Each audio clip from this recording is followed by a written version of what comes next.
this is quite a big operation. We see we have businesses have moved in like crazy. There's a place called South Point, which is right near Canonsburg, Pennsylvania, on Route 79. And just in that 1 square mile area of South Point, there's over 50 companies have moved in that are all gas related within the last few years.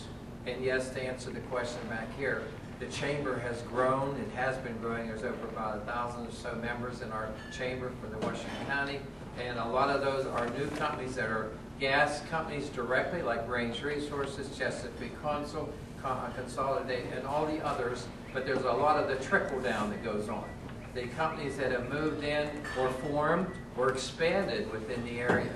And so if you take a picture of what has happened in the last few years in Washington County, let's just talk about some. I could talk all day about different areas, but let me highlight some things. Yes, the white trucks that was talked about. The restaurants are booming. The plates in the area, yes, you do have a lot of Texas license plates in Oklahoma and Arkansas and others. But guess what? I use the scenario of job creation, that there's a lot of people in from out of town. But if I was going to build jet planes in Washington County, I would have no one in Washington County that can build a jet plane.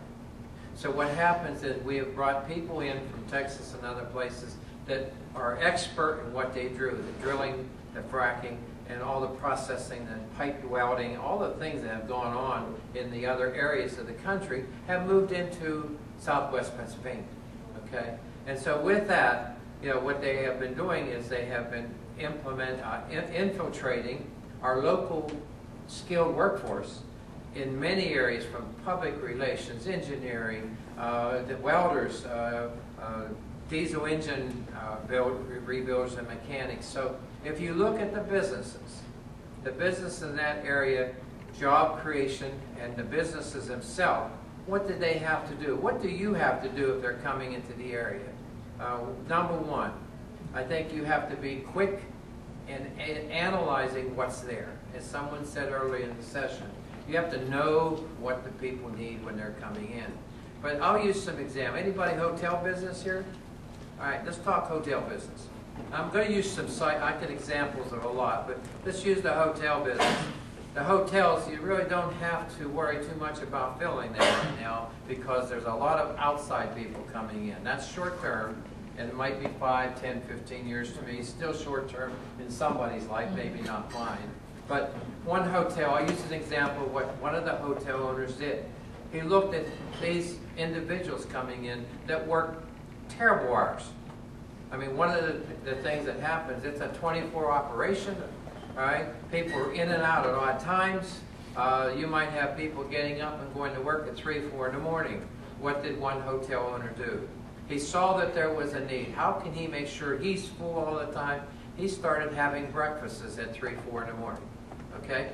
Basically, he knew that he had a group of people there that got up, and they're probably going to go eat somewhere else because they're hungry, all right? Or they're coming home at 3 or 4 in the morning.